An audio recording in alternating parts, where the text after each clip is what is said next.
우리 다 같이 묵도하심으로 2020년 12월 20일 주일 예배 온라인 예배 하나님께 올려드리겠습니다. 우리가 이 보배를 질그릇에 가졌으니 이는 힘이 큰 능력은 하나님께 있고 우리에게 있지 아니함을 알게 하려 함이라. 우리가 사방으로 우겨쌈을 당하여도 쌓이지 아니하며 답답한 일을 당하여도 낙심하지 아니하며 박해를 받아도 버림바 되지 아니하며 거꾸로 뜨림을 당하여도 망하지 아니하고 우리가 항상 예수의 죽음을 몸에 짊어지면 예수의 생명이 또한 우리 몸에 나타나게 하려 함이라. 아멘. 우리가 같이 나는 하나님을 예배하는 예배자입니다. 같이 고백 신앙으로 하나님께 올려드리겠습니다.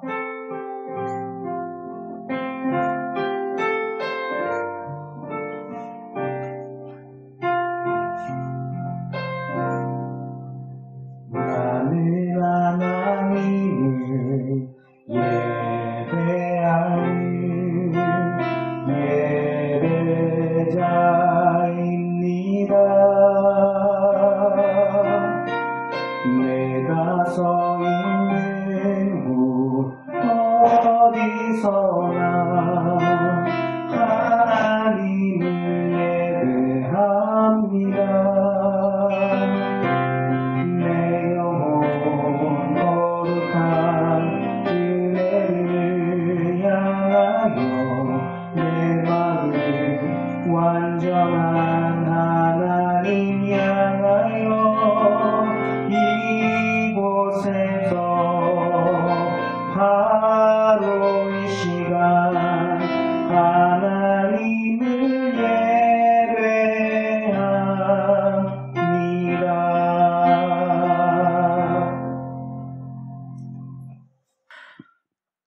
우리 다 같이 사도신경으로 신앙 고백 하나님께 올려드리겠습니다. 나는 전능하신 아버지 하나님 천지의 창조주를 믿습니다. 나는 그의 유일하신 아들 우리 주 예수 그리스도를 믿습니다.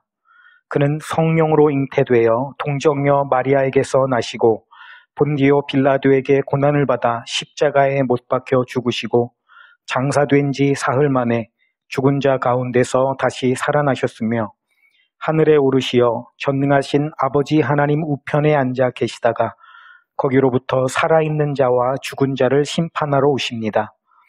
나는 성령을 믿으며 거룩한 공교회와 성도의 교제와 죄를 용서받는 것과 몸의 부활과 영생을 믿습니다.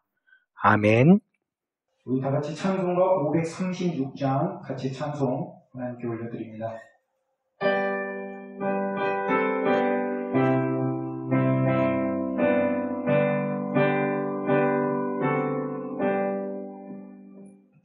죄짐에 들린 사람은 다 주께 나오라. 주 말씀을 의지할 때에 곧 평안 얻으리. 의지하세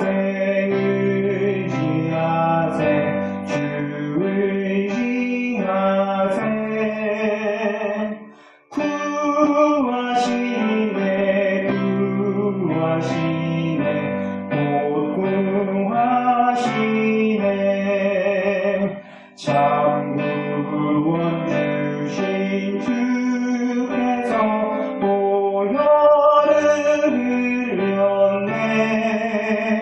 은같이 이게 알기에 온몸을 잠그세. 의지하세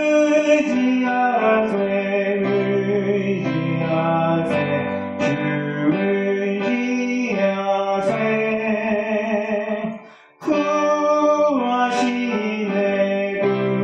구하시네 곧 구하시네. 길 대신 우리 구세주 늘 인도하시네. 너 지체 말고 믿으면 참 복을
우리 다 같이 하나님께 기도드리겠습니다.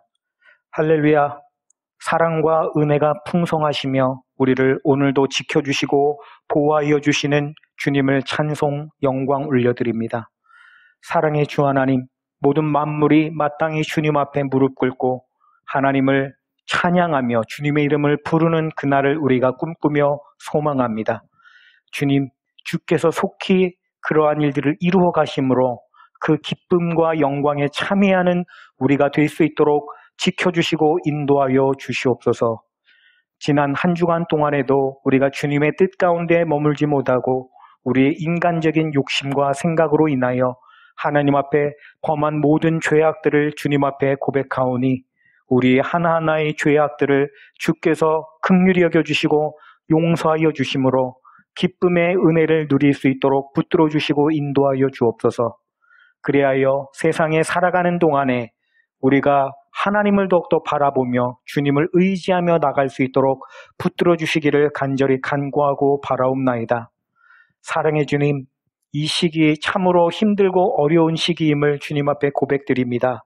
전 세계적으로 코로나 바이러스로 인하여서 너무나도 많은 사람들이 고통 가운데 있고 경제적으로 또 마음적으로 너무나도 힘든 시기들을 우리가 통과하고 있사오니 주님, 우리에게 힘과 은혜를 더하여 주시어서 이 시기를 믿음으로 잘 이겨나갈 수 있도록 붙들어 주시옵고 이 어려움 때문에 우리가 분열되어져서 서로를 향해 비난을 하는 것이 아니라 힘을 합하여 함께 견디며 이겨나갈 수 있도록 사랑으로 덮어줄 수 있도록 붙들어 주시고 인도하여 주옵소서. 주님, 우리가 주님의 은혜를 속히 간구할 수밖에 없습니다. 주께서 우리를 붙들어 주시고 인도하여 주시옵소서. 우리 순전한 나들교회를 기억하여 주시어서 이 교회가 이곳에서 하나님께 아름답게 사용되는 교회가 되게 하여 주시옵고 하나님이 보내어 주실 성도님들을 우리가 놓고 기도하고 있사오니 하나님, 이 교회를 통하여 하나님의 영광을 드러낼 하나님의 성도들을 이곳으로 속히 보내어 주셔서 함께 예배하고 함께 말씀 듣고 함께 신앙생활하는 귀한 공동체가 될 수 있도록 붙들어 주시고 인도하여 주옵소서. 이 지역에서 하나님의 이름을 높이고 주님의 영광을 드러내는 데 사용되는 아름다운 교회가 될 수 있도록 주께서 축복하여 주시기를 간절히 빌고 원하옵나이다. 하나님, 오늘 우리가 하나님의 음성을 듣기를 원하오니 아버지, 이 입술에서 선포될 주님의 말씀 가운데 성령의 이름을 부어주시어서 이 말씀을 듣는 모든 분들 가운데에 하나님의 은혜가 충만하여지기를 간절히 소망하오며 그 말씀이 선포되어질 때에 우리의 심령이 뜨거워짐으로 화답하는 역사가 있도록 강권적으로 역사하여 주옵소서. 하나님, 이 시간을 주님께 올려드립니다. 예배를 통하여 홀로 영광 받아 주시옵고 하나님 함께하여 주옵소서. 감사드리며 이 모든 말씀을 살아계신 우리 주 예수 그리스도의 이름으로 간절히 기도 올리옵나이다. 아멘.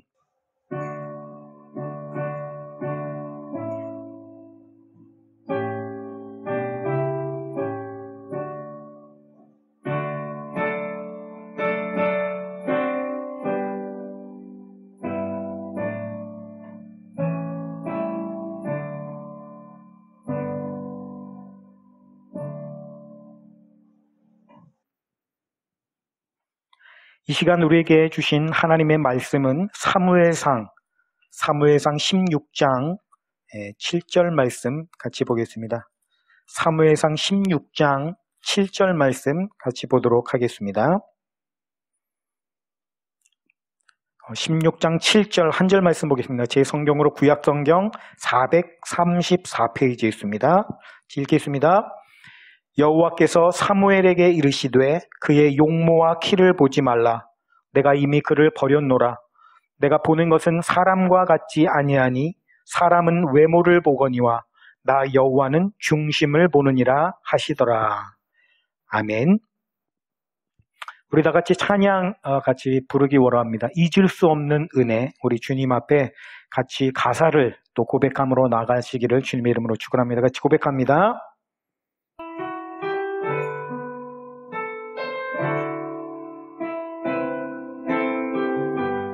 잊을 수 없는 은혜, 잊을 수 없는 은혜, 주님의 위하신 사랑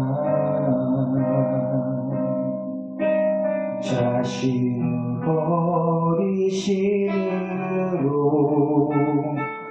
나를 품어주셨네.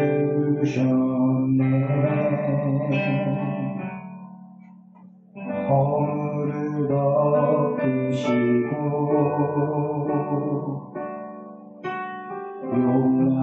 용납하시는 사랑 놀라운 주님의 사랑 내 맘을 녹이시네. 주님 사랑해요. 진정 감사해요. 나를 생각하신 오직 주님만을 내 삶을 다해 주만 바라보며 주를 위해 섬기며 살리. 주님 사랑해요.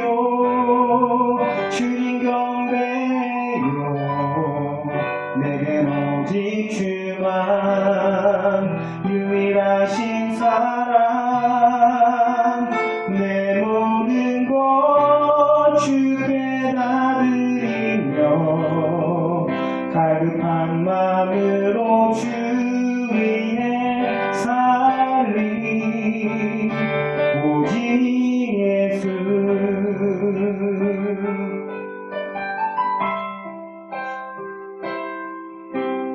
잊을 수 없는 은혜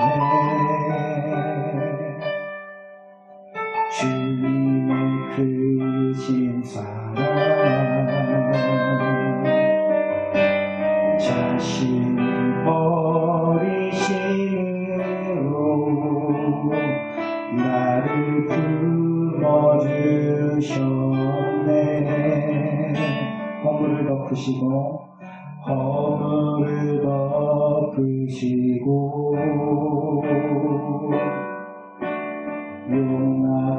용납하시는 사랑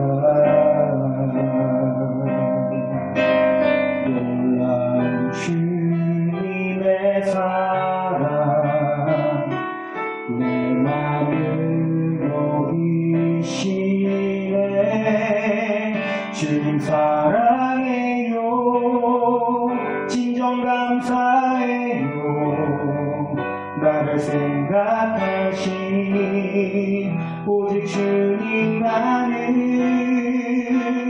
내 삶을 다해 주만 바라보며 주를 위해 섬기며 살리. 주님 사랑해요. 주님 경배해요. 내겐 오직 주만 유일하신 사랑 내 모든 것 주께 다 드리며 갈급한 마음으로 주 위해 주님 사랑해요. 주님 사랑해요. 진정 감사해요. 나를 생각하신 오직 주님만을 내 삶을 다해 주만 바라보며 주를 위해 섬기며 살리. 주님 사랑해요. 주님 경배해요. 내겐 오직 주만 유일하신 사랑 내 모든 것 주께 다 드리며 갈급한 마음으로 주 위에 살리. 예수 주님.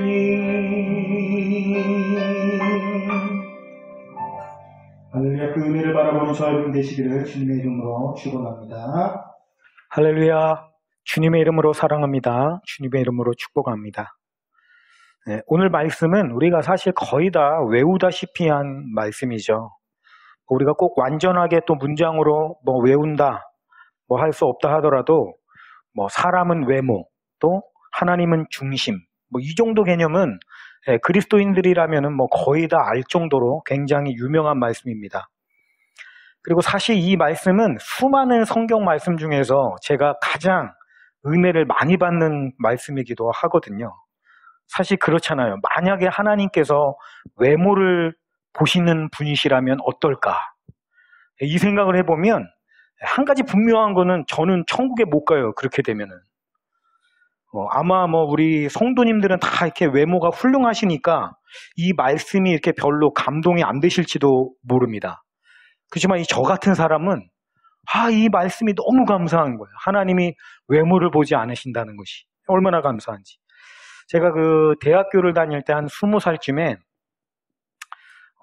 이게 저희 그 학교가 이제 체프를 드리고 이제 저는 이제 그 체프를 이렇게 인도하고 이렇게 하는 그 기독교 동아리에 있어가지고 제가 그런 일들을 좀 했었는데 이제 다른 과 그때 당시에 이제 유아교육과 어떤 한 여학생을 보고 제가 이렇게 반한 거예요. 너무 그때 이영애를 굉장히 닮았다 이렇게 생각을 해가지고 제가 저희 그 동아리의 유아교육과 후배한테 그분 혹시 아냐? 안 돼요. 그래서 제발 한 번만 소개시켜달라고 제가 이렇게 소개팅을 주선해달라고 쫄라가지고 소개팅을 한 적이 있습니다. 딱 처음이자 제 인생의 마지막 소개팅이었는데 이게 굉장히 어색한 자리 아닙니까? 이게 소개팅 하면은.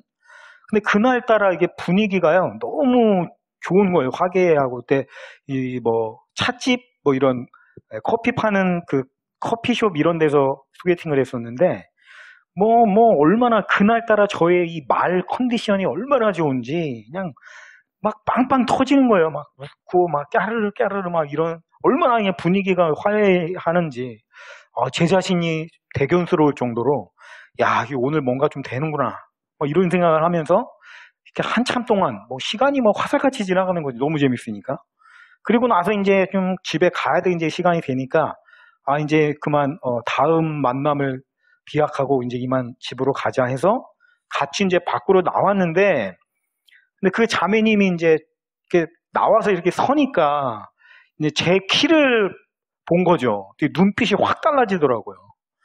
그 이후로 아무런 연락을 받지 못했다는 아주 슬프고 아픈 그 이야기가 전해 내려오는데 갑자기 그 생각이 났어요. 하나님께서 만약에 그러신다고 하면 이게 얼마나 마음이 아픈 겁니까? 하나님을 제가 딱 만나는데 야, 너 키가 되게 작구나. 너는 얼굴이 너무 별로 안 이쁘게 생겼는데? 이러시면서 하나님이 다음부터 이렇게 연락을 안 하신다고 한번 생각해 보십시오. 와, 세상에 그것보다 더 슬픈 일이 어디 있겠어요. 그래서 저 같은 사람은 하나님이 외모를 안 보신다라고 하는 것이 너무 은혜가 되는 겁니다. 일단 이 하나님이 외모를 안 보신다고 하니까 너무 감사하고 은혜가 되기는 한데 도대체 이 중심이라고 하는 게 뭔가 하는 거예요. 중심.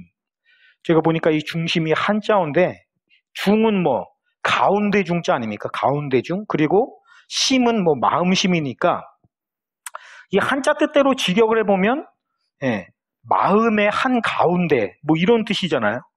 하나님은 우리의 마음의 한 가운데를 보는 분이시다. 이렇게 볼 수가 있죠. 이 말씀은 사실 참 아름답고 또 위로가 되는 말씀인 게 사실입니다. 하나님이 나의 속사람, 나의 마음 한가운데를 보시는 분이시구나. 얼마나 위로가 되고 힘이 됩니까? 근데 그와 동시에 굉장히 또 무서운 말씀이기도 하거든요. 왜 무서운가 하면 사람들처럼 어떤 외적인 꾸밈이라든지 속임수 또는 말의 어떤 달콤한 기술 이런 것을 가지고 속일 수가 없는 분이시라는 뜻도 되는 거 아니겠어요? 그러니까 이게 위로가 되면서도 사실 무서운 말씀인 거죠. 자, 하나님은 중심을 보시는 분이시라고 하니까 과연 중심이 무엇인가 도대체 이거에 대해서 우리가 한번 생각을 해보려고 합니다. 일단 사람이 보는 외모라고 하는 것을 우리가 보면 이건 겉모습이잖아요. 뭐 생김새라든지 키, 뭐 이런 것도 우리가 외모라고 할 수가 있겠지만 꼭 그것만이 아니더라도 외적으로 어떻게든 보여질 수 있는 어떤 지표들, 뭐 그 사람의 성과라든지 또는 그 사람이 이룩한 스펙, 뭐 자격증, 뭐 학력, 뭐 이런 모든 것들을 사실은 통틀어서 이 외모라고 우리가 할 수가 있겠죠. 그러고 보니까 사람들은 진짜 외모를 보는 게 맞는 것 같습니다. 사실 우리가 늘 보는 게 다 그런 것들이잖아요. 뭐 어디 학교를 나왔니? 뭐 그 집안이 어떻니? 뭐 자격증이 뭐가 있니? 뭐 스펙이 어떠니? 뭐 다 우리가 보는 게 그런 거 아니에요? 그 성경 말씀이 맞는 거죠. 아, 사람은 외모를 보는구나. 예. 하나님은 그런 것들을 안 보신다는 얘기죠. 예, 그분께는 그런 어떤 눈으로 보여지는 성과라든지 스펙이라든지 이런 것들은 중요하지 않다라는 거예요. 그 반대는 결국에는 뭐 겉모습이 아니면 속사람 아니겠습니까? 그러니까 속사람은 곧 내면의 어떤 마음을 의미하는 것이겠죠. 이렇게 생각을 해보니까 내 마음의 어떤 속사람, 내 마음의 내면, 이거를 가장 잘 아는 존재가 누구일까? 그건 아마 내가 아닐까? 이런 생각을 할 수가 있죠. 사실 다른 사람들이야 이게 나를 보고 생각을 할 때에 어떤 나 자신의 행동이라든지 내 겉모습밖에 사실은 볼 수가 없잖아요. 더 이런 친밀한 관계가 된다고 하면 어떤 나와의 대화를 통해서 아, 이 사람은 이런 사람이구나라는 것들을 또 뭐 알 수도 있긴 하겠습니다만 거기에도 뭐 한계가 있는 거 아니겠어요? 다른 사람들은 들을 수 없는 나의 어떤 속 생각 이런 것들은 나만 사실 알 수가 있는 것이니까 그러니까 당연히 나의 어떤 속 사람을 가장 잘 아는 사람은 나일 거야. 뭐 우리가 이렇게 생각할 수가 있는 거죠. 그런데 제가 곰곰이 잘 보니까 이 나 자신이 나를 가장 잘 안다? 이게 그렇지가 않더라는 거예요. 다른 사람들도 보면 자기 자신에 대한 어떤 평가라든지 이런 것들이 안 맞는 경우가 굉장히 많이 있더라는 거죠. 왜냐니까 우리가 아까 생각했듯이 남들이 보는 나 자신은 굉장히 정확하지 않은 거잖아요. 사실 사람이 다른 사람의 어떠한가를 판단하는 그 근거가 정말 허접한 거 우리가 많이 느끼거든요. 그 사람의 어떤 행동 하나 또는 말 한마디, 심지어는 그 사람의 표정 또는 말투 이런 거 하나를 보고 마치 그 사람에 대해서 다 안다는 듯이 판단하는 경우가 얼마나 많습니까? 그래서 사실 진짜 허접한 건데 나 자신이 나에 대해서 생각하는 근거들을 제가 이렇게 잘 보니까요. 되게 아이러니한데 저 사람들은 나를 몰라. 내가 이렇게 생각을 하는데 나는 정작 나에 대해서 생각하는 근거가 나에 대해서 말하는 다른 사람들의 말을 듣고 나를 또 판단하는 거예요. 이게 참 아이러니하잖아요. 그 사람들은 나를 몰라 하면서 정작 그 사람들이 나에 대해서 말하는 그 허접하고 근거 없는 말들을 근거해서 또 나 자신을 판단하는 게 나의 모습이더라는 거죠. 제가 그거를 보니까 야, 우리가 나 자신을 가장 잘 안다라고 하는 그 생각이 얼마나 허망하고 말도 안 되는 것인지를 생각하게 되더라는 것입니다. 나는 나를 잘 모릅니다. 다른 사람도 나를 모릅니다. 그럼 도대체 나에 대해서 어디 가서 배워야 되냐라는 거예요. 나를 누가 잘 아느냐라는 것입니다. 뭐 당연한 얘기겠습니다만 나를 지으시고 나를 온전히 아시는 하나님만이 그저 나를 잘 아는 분이라는 거죠. 우리는 그분께 배우지 못하면 우리 자신에 대해서 알 수 없다라는 거예요. 그래서 어떤 의미에서는요, 우리가 나를 배우려면 하나님을 찾아야 됩니다. 그렇죠? 나 자신 안에서 아무리 나를 발견하려고 애써봐야 거기에는 한계가 있고 왜곡될 수밖에 없는 어떤 그런 위험이 있거든요. 하나님께 나갈 때만 비로소 우리가 우리 자신을 온전히 알 수 있다라는 것이죠. 제가 하나님께서 보신다고 하시는 그 중심이라는 게 도대체 뭔가요? 이거를 깊이 고민하게 된 계기가 있는데요. 제가 신학교를 다닐 때 일주일에 2번씩 학교에서 체플을 드렸습니다. 근데 어느 이 체플 날 좀 일찍 도착을 해가지고 사람들이 거의 오지 않은 상태에서 이제 강당에 딱 앉아 있고 앞에서는 이제 찬양을 인도하는 팀이 이제 뭐 악기라든지 이런 걸 맞춰보면서 이제 찬양을 하고 있는 상황이었는데 가만히 앉아가지고 그 찬양팀들의 그 연주와 찬양하는 모습을 이렇게 보고 있는데 갑자기 하나님의 임재가 느껴지는 거예요. 제 안에 사실 어렸을 때부터 인정받지 못한 그런 상처가 많이 있었거든요.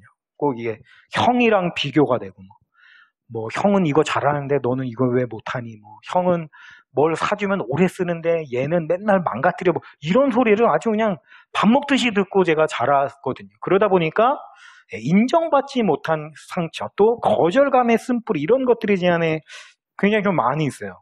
근데 하나님께서 임재하셔가지고 제 안에 있는 그 인정받지 못한 상처들을 드러내시는데 그 어린 시절부터 그 한 장면이 마치 영화의 필름처럼 쭉 이렇게 스치고 지나가는 겁니다. 그 장면들이 다 지나가고 난 다음에 하나님께서 제 마음 가운데 이렇게 말씀하셨어요. 세훈아, 내가 너를 인정한다. 이렇게 말씀하시는 거예요. 얼마나 감동적이고 또 위로가 되는 장면입니까? 그런데 제가 그 하나님의 말씀을 듣고 하나님 너무 감사합니다. 정말 나를 인정해 주셔서 감사해요. 이렇게 나온 게 아니라 어떻게 반응을 했냐면, 하나님 저를 인정하신다고요? 말도 안 되는 소리 좀 하지 마세요. 제가 기도 생활도 지금 거의 못하고 있고요. 말씀 보는 건 더더군다나 못하고 있고, 말씀 제대로 본 지가 도대체 언제인지 모르고요. 시간도 맨날 게으름 속에서 그냥 흐지부지 그냥 보내는 이 한심한 저 같은 놈을 인정하신다니, 지금 하나님 지금 장난하시는 건가요? 반어법 쓰시는 거예요? 막 이러면서 오히려 발끈해가지고 막 하나님한테 막 성질을 내고 있는 거예요, 제가. 사실 제가 막 하나님 앞에 제대로 나아가고 있지 못하다는 그 어떤 죄책감, 이런 거에 제가 시달리고 있을 때였거든요. 그런 상황에서 하나님이 그런 말씀을 하시니까 막 그렇게 반응이 되더라는 거예요. 그래서 제가 한창 하나님한테, 그죠? 도대체 하나님 나를 놀리는 겁니까? 이러면서 막 따지고 난 이후에 하나님이 다시 한 번 더 저에게 말씀을 주셨는데, 그때 주신 말씀이 이거였어요. 세훈아, 내가 너의 중심을 안다. 이 말씀이 제 마음을 울리면서 마치 메아리가 치듯이 계속해서 들려지는데, 그 말씀을 들으면서 얼마나 벅찬지 막 눈물이 막 쏟아져 내리는 거예요. 그래서 우시면서 도대체 그 뜻이 무슨 뜻인지도 모르겠는데, 하나님이 내 중심을 아신다니 너무 위로가 되고 힘이 되고 격려가 돼서 눈물이 하염없이 쏟아지는 거죠. 그 일이 있고 나서 좀 진정이 된 후에 곰곰이 생각을 해봤어요. 하나님이 내 중심을 아신다고 하는데 도대체 그 중심이라는 게 뭘까? 아무리 생각을 해도 근데 이게 잘 잡히지가 않는 거예요. 그래서 늘 좀 의문을 품고서 이거 도대체 뭘까? 고민을 하다가 그때 당시에 이제 그 창세기 이제 17장을 보면서 그 안에 아주 이상한 장면을 제가 마주를 하게 되는 겁니다. 하나님께서 아브라함을 만나셔가지고 다시 한번 거듭해서 그 언약의 말씀을 주시는 아주 경건하고 엄숙한 그런 장면이에요. 그때 하나님이 이제 하신 말씀이, 내가 사라를 통해서 너의 아들을 줄 것이고 그 아들을 통해서 이 언약을 이어갈 것이다. 이렇게 하나님이 말씀을 주시는 장면인데, 얼마나 위험에 차고 거룩하고 경건한 장면입니까? 근엄 하신 말씀을 이렇게 쭉 해나가시는데 이 아브라함의 반응이 아주 기가 막힌 거예요. 뭘 했냐면은 웃었어요. 그 말을 듣고 속으로. 이 웃음의 의미가 뭘까? 저는 별로 그 웃음이 좋은 의미의 웃음이 아닌 것처럼 느껴지더라고요. 이건 하나님을 비웃는 건지 하여튼 속으로 웃으면서, 그러고 나서 한다는 소리가 약간, 이 말은 약간 좀 왠지 모르게 좀 경상도 사투리로 하면 이게 잘 어울릴 것 같은 생각이 드는데, 제가 서울 토박이라 이렇게 사투리를 잘 못하거든요. 그때 이 한 아브라함의 말이 이 말이에요. 아이고, 하나님, 됐습니다. 이스마엘이나 복 주시주이소. 뭐 이렇게 하는 거예요. 깜짝 놀란 거죠. 괜히 사투리 했네요. 그냥 우리 서울말로 해야겠어요. 하나님, 됐습니다. 무슨 이 나이에 사라는 저렇게 경수가 끊어졌는데, 아유, 남사스럽게 무슨 아들입니까? 됐습니다. 됐고, 우리 아들, 이스마엘이나 복 주세요. 지금 이렇게 하는 겁니다. 이게 지금, 말이 되는 행동인가요, 이게 지금? 하나님께서 지금 약속의 말씀을 가지고 지금 주시는 이 엄숙하고 근엄한 이 시간에, 이렇게 경박스럽게 하나님을 향해 웃으면서 한다는 소리가, 그죠? 이스마엘이나 복 주시라고, 이런 소리를 하고 앉아있으니까, 이게 도대체, 어떻게 이럴 수가 있나, 좀 이런 생각이 드는 거예요. 제가 이런 모습을 보니까, 사울의 모습이 또 한 번 떠오르는 겁니다. 이 사울이요, 지금 전쟁을 치러야 되는데, 이 사무엘이 안 와가지고, 제사를 드리고 전쟁을 나가야 되는데, 안 오는 거예요. 사무엘이 지각을 하는 거죠. 그러니까 이 사울이 얼마나 초조합니까? 군사들도 지금 마음이 동요돼가지고 겁을 집어먹고 한 명, 두 명 이탈하고 점점 더 많아지고 지금 이런 상황이거든요. 그럼 마음이 너무 급하니까 어떻게 해요? 사울이 빨리 그 군사들의 사기를 잡아야 되니까 할 수 없이 자기가 제사를 드리는 거죠. 그 일로 이제 사울이 버림받는 거 아닙니까? 하나님께. 내가 사울을 왕으로 세운 걸 후회한다 이러면서 버렸다 이렇게 표현을 하는 거거든요. 제가 이 아브라함의 이 장면과 사울의 이 장면을 좀 곰곰이 생각을 해봤습니다. 사실 오히려 제가 이 아브라함이라는 사람, 사울이라는 사람에 대한 선입견을 빼버리고 그냥 모르는 사람 두 사람이 이런 행동을 각각 했다라는 걸 제가 딱 보니까 오히려 사울의 경우가 오히려 인간적으로는 더 이해가 되는 거예요. 그렇잖아요. 아니, 그 중요한 시간에 지각을 한 사무엘이 잘못이지. 안 그렇습니까? 얼마나 인간적으로 이해가 돼요.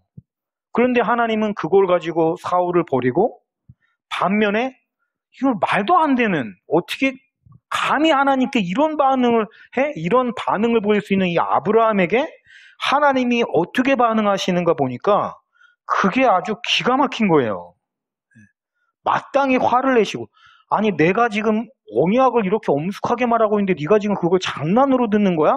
이러면서 화를 내셔야 마땅한데 뭐라고 하시냐면, 아니야, 내가 진짜 사라를 통해서 아들을 줄 거야. 이렇게 아주 다정하게 말씀하시는 겁니다. 그리고 그 아들을 통해서 내가 너에게 언약을 이어갈 거야. 그런데 네가 이스마엘도 복을 주라고 하니까 내가 네 말을 듣고 이스마엘도 복을 줄게. 아니, 하나님이 이렇게 말씀하시는 거예요. 제가 이걸 보고서 깜짝 놀란 겁니다. 아니, 이게 도대체 이럴 수가 있나. 아니, 하나님 어떻게 사람을 차별하셔도 이렇게까지 사람을 차별하시나, 이런 생각이 드는 거죠. 아니, 사울은 그냥 그거 하나 잘못했다고 그냥 버리고, 아브라함은 이렇게 경박스럽게 나오는데 오히려 그 말을 듣고서도 네가 그렇게 말하니까 내가 이스마엘도 복을 엄청 줄게, 이렇게 얘기를 하니까 약간 멘탈이 붕괴가 오는 거예요. 이게 도대체 무언가, 왜 하나님 사람 차별하시나, 이런 생각이 드는 거죠. 그리고 저희는 여기 안에 중심의 비밀이 있다라고 생각을 하게 됐어요. 자, 제가 아까 아브라함과 사울의 장면들을 비교를 해가면서 아브라함의 경우, 사울의 경우, 이거를 제가 설명을 했습니다만, 사실 제가 그랬고 저와 여러분이 보시는 것은 지금 무엇인가 하면 아브라함의 딱 그 한 가지 행동, 그렇죠? 그리고 사울의 딱 한 가지 그 행동, 사실 우리가 그걸 보고 지금 판단을 하고 있는 거 아니겠습니까? 아니, 여러분은 아니더라도 제가 본 건 그거잖아요. 아브라함의 행동이 이런데 하나님이 이렇게 반응하셨다. 사울의 행동이 이런데 하나님이 이렇게 반응하셨다. 지금 이런 거잖아요. 그 행동만을 가지고 제가 판단을 해보니까 하나님의 반응이 도무지 이해가 안 가는 거죠. 그런데 보세요. 하나님은 어떤 한 행동을 가지고 판단을 하시는 분이 아니라는 거예요. 행동이라는 게 뭐겠어요? 외적으로 드러나는 어떠한 행위라는 것 아니겠습니까? 근데 하나님은 그런 걸 가지고 판단하시는 분이 아니라는 거죠. 물론 어떤 사람의 행동이라는 것이 결국 마음을 반영하는 것은 분명히 맞습니다만 모든 행동이 마음을 반영하는 것도 아니거든요. 어떤 의미에서 우리가 외적인 것을 본다라는 의미는 이렇게 하나의 행동을 가지고 마치 그 사람의 전부를 아는 것처럼 판단하는 게 우리 인간들의 모습이라는 것입니다. 그런데 우리 하나님은 그렇지 않다라는 거죠. 잘한 행동 하나 또는 못한 행동 하나, 실수한 거 하나, 이런 것을 가지고 판단하시는 하나님이 아니시라는 거예요. 안타깝게도 저와 여러분은 그런 걸 가지고 판단을 하죠. 여기서 괴리감이 생기는 겁니다. 여기서 하나님의 평가와 우리의 평가가 엇갈리는 거예요. 여기서 나타난 아브라함의 행동은 물론 칭찬받을 만한 행동은 아닙니다. 분명히 그것은 잘못된 반응이었고 불신의 반응이었어요.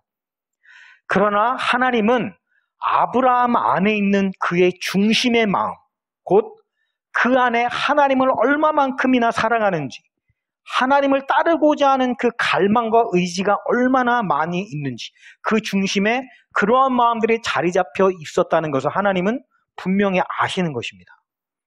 반면에 사울의 행동은 인간적으로 보면 충분히 이해의 여지가 있고 괜찮은 것, 정상 참작이 가능한 것이라고 생각되어질 수 있지만 그의 내면의 중심의 속사람 안에는 하나님을 경외하는 마음도, 하나님을 찾는 마음도, 하나님을 귀중하게 여기는 마음도 없었다라고 하는 것을 하나님 너무나도 잘 알고 계시는 것이다라는 거죠.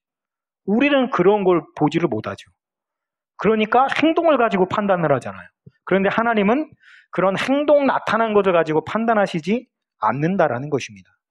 그래서 우리는 어쩔 수 없이요, 어떤 행동 하나하나에 굉장히 큰 영향을 받습니다. 나 자신을 볼 때도 그래요. 내가 무엇 하나 행동을 잘했다 그러면 한없이 우쭐해집니다. 아, 역시 나는 대단해. 나는 멋진 사람이야. 내가 한 행동을 봐봐. 얼마나 대단해? 뭐 이렇게 되는 거죠. 반면에 내가 뭐 하나를 잘못을 했다 또는 뭐 하나를 실수를 했다 이러면 지나치게 낙심하고 좌절해버리고 나는 안 되는 인간인가 봐 뭐 이렇게 끝없이 내려가는 게 우리 자신의 모습이라는 것입니다.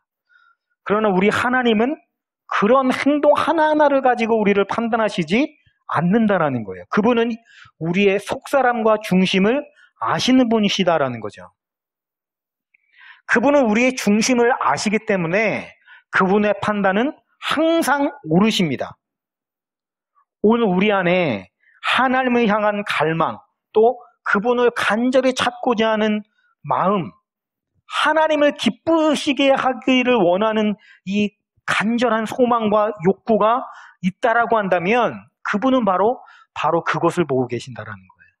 그게 중심이라는 거죠. 하나님께서 오늘 저와 여러분의 중심을 아신다라고 하는 것이 얼마나 큰 위로가 되는지요. 내가 애써 변명하려고 애쓰지 않아도 돼요. 하나님, 나의 마음을 오해하시면 안 돼요. 이걸 걱정할 필요가 없다고요. 이미 그분은 우리의 중심된 온전한 마음을 아시기 때문에. 저와 여러분이 오늘도 실수할 수 있죠. 우리가 잘못을 범할 수도 있어요. 아브라함처럼 때로는 불신의 마음을 가지고 경박스럽게 하나님 앞에 나갈 수도 있습니다. 그러나 저와 여러분 안에 하나님을 향한 뜨거운 사랑과 갈망, 그 중심이 있다라고 한다면 그분은 어떻게 반응하십니까? 오히려 그 경박스러움을 탓하고 책망하고 벌을 내리시는 것이 아니라 오히려 그 말조차도 그죠? 들으시고 아주 다정하게 설득해 주시고 더 나아가서는 그 말이라도 그 말조차도 들어주시려고 애쓰시는 그 모습으로 우리에게 반응해 주신다라는 거죠. 참 중요한 거죠.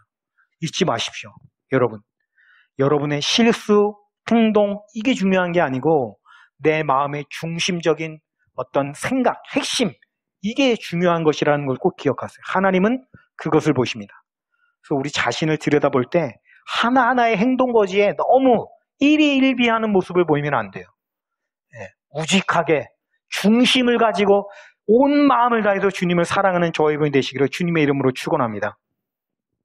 자, 또 한 가지 우리가 오늘 외모와 중심, 겉모습과 속마음이라고 하는 것이 무엇을 의미하는지를 오늘 좀 한번 생각을 해보려고 합니다. 사실 우리가 좀 드라마 같은 거를 보면은 이게 참 식상합니다. 예, 맨날 나오는 그런 사람은 바뀌고 등장인물은 바뀌고 하는데 거의 좀 비슷한 그런 내용을 가지고 끌어가는 게 좀 드라마잖아요. 예, 그러다 보니까 우리가 이렇게 드라마를 보면은 좀 동일하게 반복되는 어떤 패턴이라는 게 있죠. 근데 보통 이 드라마 안에 이런 내용이 좀 있죠. 예, 어떠한 남자가 등장을 합니다. 주인공이죠. 이 남자가 등장을 하는데 이 남자는 집이 굉장히 가난합니다. 그래서 어렸을 때부터 그 가난에 대한 상처가 굉장히 많아요. 그래서 가난하니까 아무것도 없는 거예요. 그런데 이 남자는 굉장히 또 똑똑합니다. 머리가 좋아요. 그래서 공부도 잘하고. 근데 가난한데 똑똑한 이 남자는 어떻게든 나는 성공하고 말 거야. 이런 야망을 가지게 되죠. 가난에 대한 상처로 인해서. 그래서 자기를 위해서 아주 오랜 시간 동안 희생해주고 뒷바라지한 그 여자를 버리고 어떻게 합니까? 아주 좋은 조건, 집안 좋고, 돈 많고, 권력을 가지고 있는 그런 어떤 빵빵한 그 집안의 조건을 가진 여자를 택해서 결국엔 자기를 끝까지 이제 사랑해준 그 여자를 버려버리고 아주 그런 조건 좋은 여자를 선택을 하게 되죠. 그럼 나중에 이제 버림받은 이 여자는, 착하기만 한 이 여자는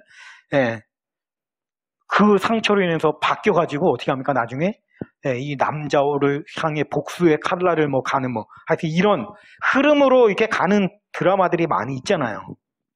그러니까 제가 왜 이야기를 하는가 하면 바로 이런 드라마의 어떤 컨셉 안에 오늘 외모, 사람이 보는 외모와 하나님이 보시는 중심, 이것이 아주 잘 이제 녹아들어져 있기 때문에 제가 이것을 설명하고 있는 겁니다. 자, 보세요. 여기에 이런 드라마에 등장하는 그 조건 좋은 여자가 가지고 있는 게 뭐죠?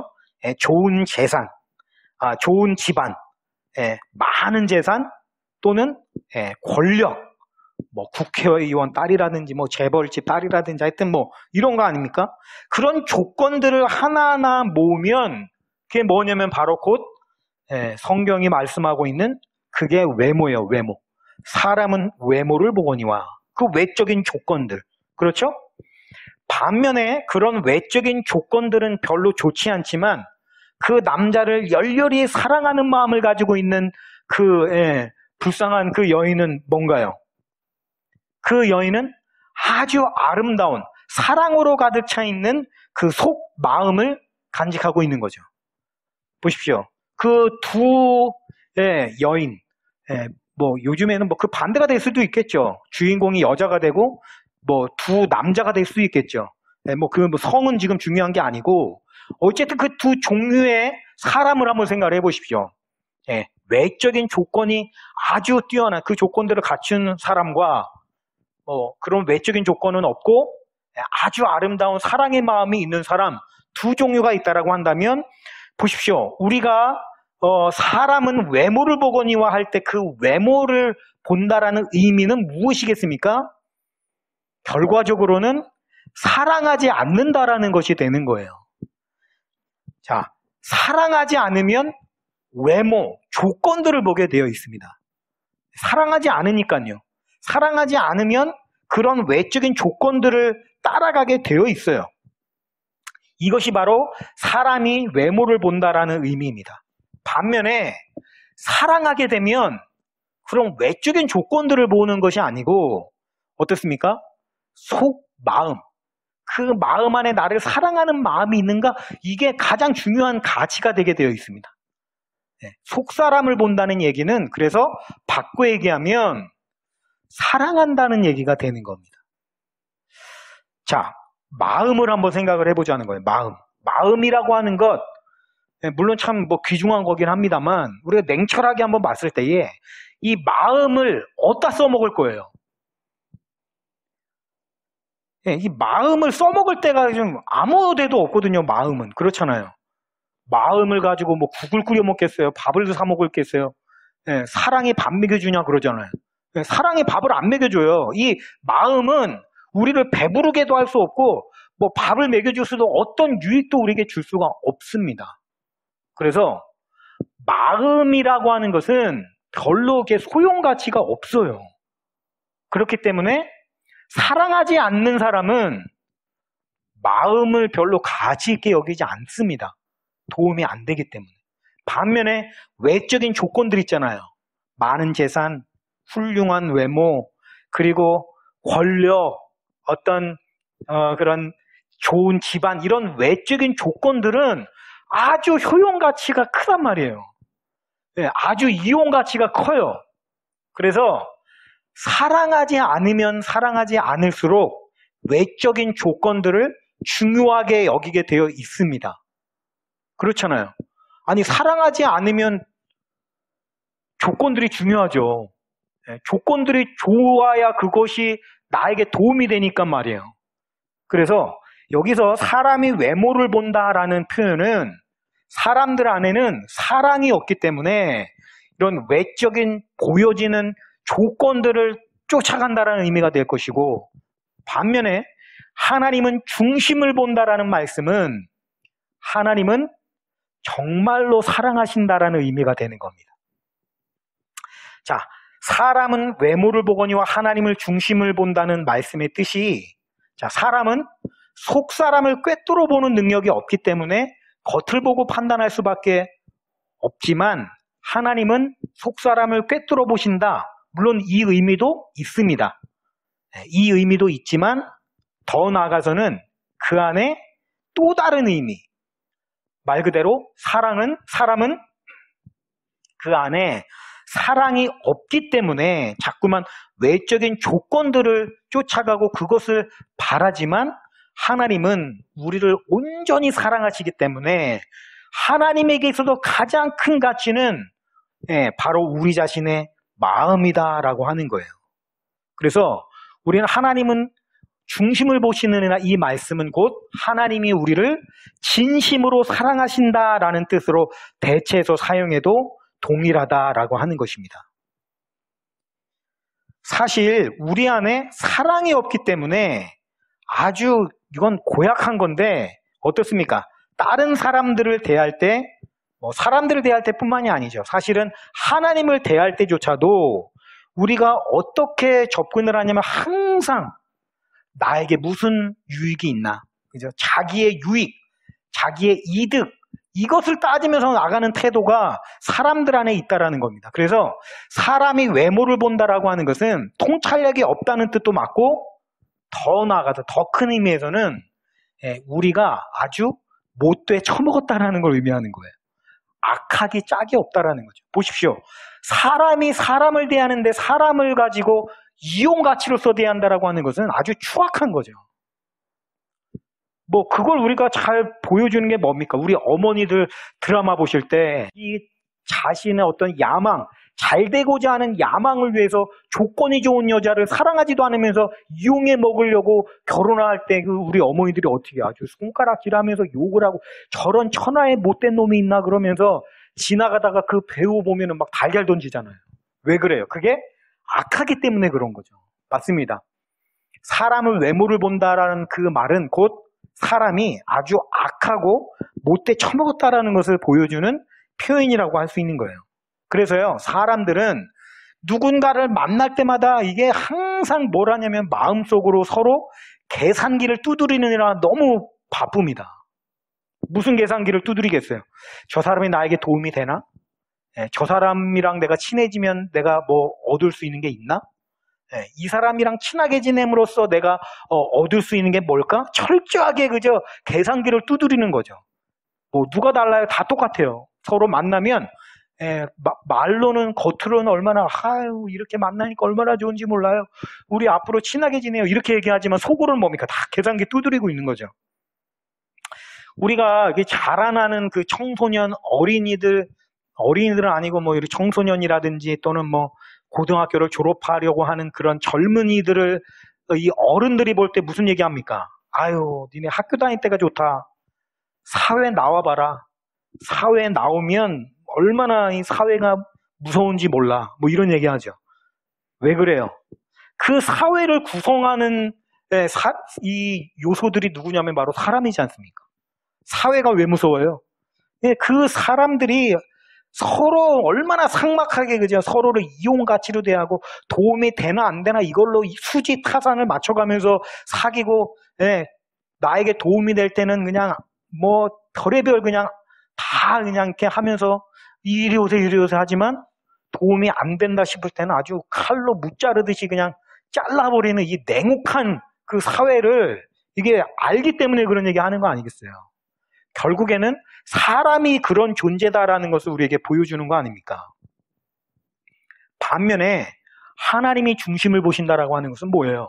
하나님은 우리를 그런 이용가치, 어떤 뭐 이득, 내가 얘를 가지고 이렇게 좀 이렇게 하면은 얘가 나에게 얼마나 도움이 되나 막 계산기를 두드리시면서 우리를 보시는 분이 아니시라는 것을 의미하는 거죠.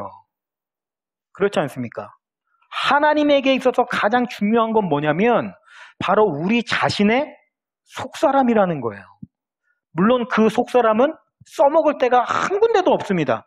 그렇지만 하나님이 사랑하시기에 그 무엇보다도 더 귀중한 게 뭐냐면 바로 그 마음이라는 것이죠. 이게 하나님과 인간의 결정적인 차이점이다라는 거예요. 제가 세상을 보니까 그렇더라고요. 이용 가치로 서로를 대하는 거예요. 사람을 인격으로 대하는 것이 아니고요.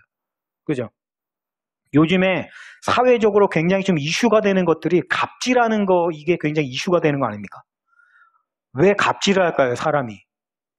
못돼서 그렇죠. 악해서 그렇죠. 왜요?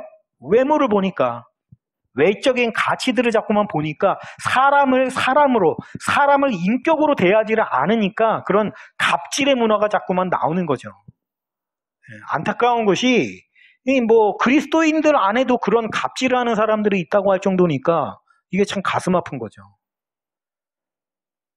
이 어떤 이런 외적인 가치, 이용 가치로서 사람을 대하는 거, 서로를 도움이 될 때만, 그래서 자꾸만 사람들이 왜 유명인을 친하게 지내고 싶어 하나요? 뭐 큰 힘을 가지고 있는 사람과 왜 친하게 지내고 싶어 하나요? 그냥 이용 가치가 있으니까 그런 거잖아요. 이게 참 얼마나 못된 겁니까? 안타까운 거죠. 오늘 하나님께서 우리의 중심을 보신다라는 사실이 얼마나 위로가 됩니까? 이 세상은 얼마나 우리를 어떻게 하면 뽑아먹을까 이렇게 접근을 하잖아요. 그런데 하나님은 반대라는 거예요. 야, 이놈이 이거 내가 하나님의 나라를 만들려고 하는데 이거 좀 도움이 되나 안 되나 이러시지 않는다라는 거죠. 반대예요. 오히려 이리 와라. 내가 너를 위해서 하나님의 나라를 만들었다라는 거예요. 여러분, 세상은 포도원을 위해서 여러분을 이용해 먹으려고 접근합니다. 이게 포도원을 위해 많은 이윤을 주는데 도움이 되나 안 되나 이렇게 접근을 하는데 하나님은 포도원을 보고 계시지 않아요. 바로 저와 여러분을 보고 계시다라는 거예요. 아유, 이 불쌍한 놈 내가 살려줘야지. 이리 와. 내가 너를 위해서 이 포도원을 만들었어. 이렇게 접근하신다라는 겁니다. 세상은, 사람들은 자기들의 왕국을 위해서, 포도원의 이윤을 극대화하기 위해서 우리를 착취하고 이용해 먹으려고 혈안이 되어 있는 반면에 하나님은 반대로 우리 자신을 위해서 그 포도원을 만드시고 하나님의 나라를 만드셨다라는 것입니다. 할렐루야. 이게 은혜이고 사랑이라는 거예요. 제가 보니까 자녀들이 부모님께 최고로 돌려드릴 수 있는 효도는 뭐냐면 어떤 대단한 것을 주는 것이 아니라 자녀를 위해서 베풀어준 부모님의 그 행동을 마음껏 누리고 최고로 기뻐하는 거, 이게 가장 큰 효도더라고요. 아버지 어머니가 아이들을 기쁘게 해주겠다고 고생해가지고 운전을 해갖고 그 막히는 사람 많은 날 고생해가면서 놀이동산을 데리고 갔으면 거기서 마음껏 기뻐하고 뛰노는 게 이게 부모님께 드릴 수 있는 최고의 효도입니다. 마찬가지죠. 하나님이 우리에게 준비해 주신 너무나도 좋은 것들을 마음껏 기뻐하며 누리는 것이야말로 하나님을 가장 기쁘시게 하는 최고의 효도이고 사랑이라는 것입니다. 제가 어린 시절에 겪었던 경험 하나를 가지고 나누고 좀 말씀을 마치려고 하는데요. 제가 어린 시절에 하나님이 너무 은혜의 그 감격이 되고 기쁨이 돼가지고 하나님께 간절히 고백을 했어요. 아주 순수한 마음으로 하나님, 내가 정말 하나님을 최고로 기쁘시게 해드리고 싶습니다. 제가 무엇을 할 때 하나님 가장 기쁘신가요? 내가 기도를 해서 하나님을 기쁘시게 해드릴까요? 제가 찬양을 할 때 하나님 기쁘세요? 제가 찬양을 할까요? 아니면 하나님 제가 어떤 희생, 헌신하는 게 기쁘세요? 제가 그걸 할까요? 아니면 봉사를 할 때 기쁘세요? 제가 그걸 할까요? 하나님이 제 마음속에 응답을 주셨는데 내가 너의 기도를 기뻐하지 않는다. 내가 너의 찬양을 기뻐하지 않는다. 너의 헌신과 희생을 기뻐하지 않는다. 너의 봉사를 기뻐하지 않는다. 깜짝 놀란 거죠. 하나님 그런 거 좋아하시는 거 아니었어요? 그 다음에 하나님이 뭐라고 말씀하시냐면 나는 너의 기도를 좋아하는 게 아니라 기도하는 너를 사랑한다. 너의 찬양을 기뻐하는 것이 아니라 찬양하는 너를 기뻐한다. 네가 헌신하는 거, 봉사하는 거를 기뻐하는 게 아니라 헌신하고 봉사하는 너를 기뻐한다. 그죠? 하나님은 내가 하는 무엇을 기뻐하시는 것이 아니라 그 무엇을 행하는 나를 기뻐하신다는, 하나님의 시선은 항상 나 이걸 향해 있다라는 거예요. 여러분, 하나님은 지금 여러분을 보고 계십니다. 여러분의 속사람 중심, 여러분의 마음을 가장 귀중하고 가치 있는 것으로 여기십니다. 내가 하나님께 무엇을 드릴까요? 여러분이 드릴 수 있는 건 아무것도 없고 딱 한 가지, 여러분의 마음을 온전히 하나님께 드리시면 됩니다. 하나님께는 그것이 가장 귀중하고 가치 있는 것이기 때문에. 하나님은 중심을 보신다라는 뜻 여러분 마음에 새기시고 여러분의 중심을 그분께 올려드릴 수 있으시기를 주님의 이름으로 축원하면서 말씀 마치겠습니다. 우리 말씀 생각하시면서 같이 찬양 하나님께 올려드리기를 원합니다. 나의 안에 거하라. 나는 내 하나님이니. 우리 같이 말씀 생각하시면서 같이 찬양 하나님께 올려드리겠습니다.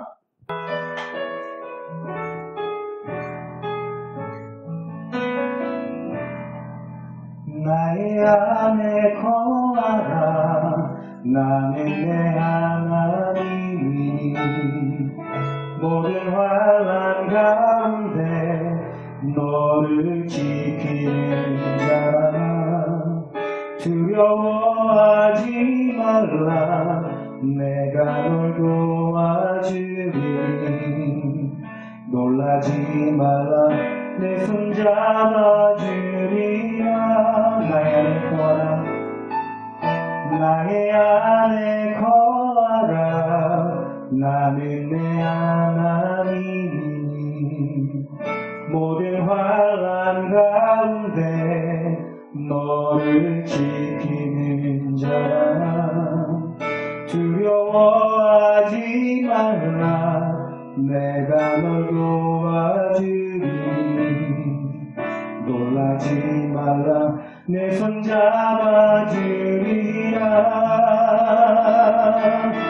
내가 너를 지명하여 불렀나니 너는 내 것이라. 내 것이라. 너의 하나님이라. 내가 너를 보배롭고 존귀하게 여기노라. 너를 사랑하는 내 여호와라. 나의 안에 거하라. 나는 내 하나님이. 모든 환난 가운데 너를 지키는 자라. 두려워하지 말라. 내가 널 도와주리. 놀라지 말라. 내 손 잡아주리라.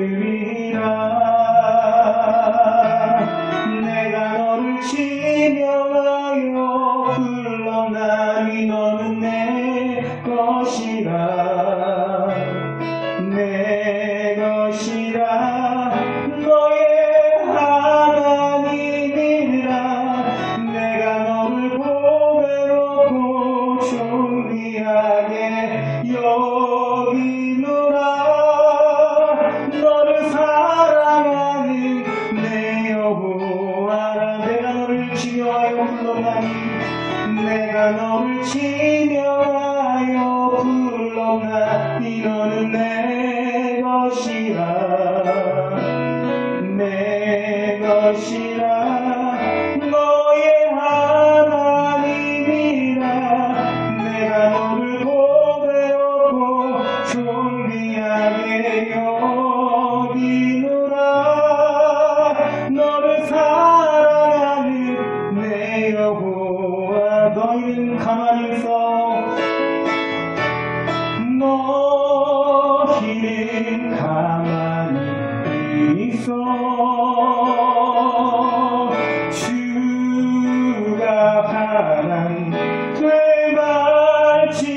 되갈지어다 열방과 세계 가운데 주가 높이는 받으리라 너희는 가만히 있어 너희는 가만히 있어 주가 하나님 되갈지어다 열방과 세계 가운데 주가 높이는 받으리라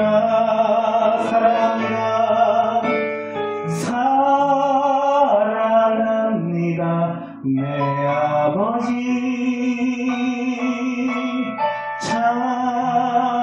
찬양합니다 내 몸만 다하여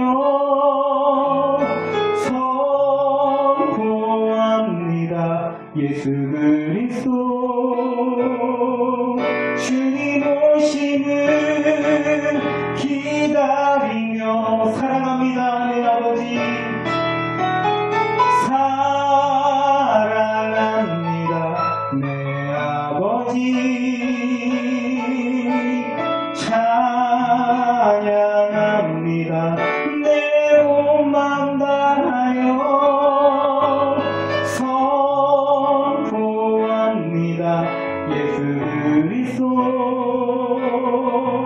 주님 오시는 기다리며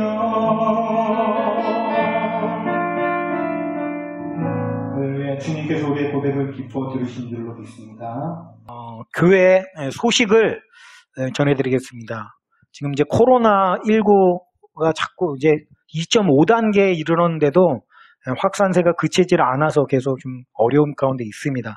그래서 모든 예배는 또 비대면 예배로 또 전환이 되었고 또 이게 언제까지 갈지 모르겠습니다. 그래서 계속 기도해 주셔서 속히 확진 그 증가세가 잡혀서 대면 예배를 드릴 수 있게 또 위에서 기도해 주시고요.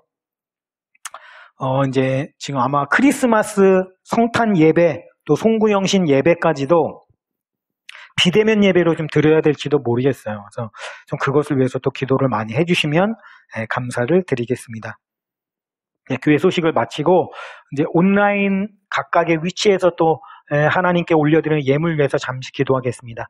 사랑해 주님 감사드립니다. 아버지 우리가 함께 모여 예배하지 못하는 가운데 비대면 예배로 하나님께 올려드리는데 또 각자의 위치에서 또 온라인으로 하나님 앞에 예물을 올려드리는 손길들이 있습니다. 그 손길들을 하나님 기억하여 주시고 그 가정 위에 하나님 물질의 복을 도하여 주시며 아버지 건강의 축복 또 하나님 형통함의 축복이 넘쳐나는 가정 되게 복을 내려주시고 또 이 예물에 축사하여 주시어서 이 오병이어와 같은 이 예물이 하나님 주님의 나라를 확장하는 데에 이 아름다운 하나님의 교회가 세워져 가는 데에 부족함이 없는 예물이 되게 오병이어의 축복을 더하여 주옵소서. 이 모든 말씀을 살아계신 우리 주 예수님의 이름으로 간절히 기도 올리옵나이다. 아멘. 이제 우리 주기도송과 축도하심으로 주일 예배를 마치겠습니다.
지금은 우리를 구원하신 우리 구주 예수 그리스도의 풍성하신 은혜와 하나님 아버지의 만극하신 사랑하심과 성령님의 내주 교통하심에 충만하신 은혜가 우리의 중심을 보시는 하나님으로 인하여 위로를 받는 우리 모든 성도님들 머리머리 위에, 그대로 운영하는 사업장과 직장 위에, 자녀들과 가족들 머리머리 위에, 우리 순전한 나드 교회 위에 지금으로부터 영원토록 함께 하시기를 간절히 축원하옵나이다. 아멘.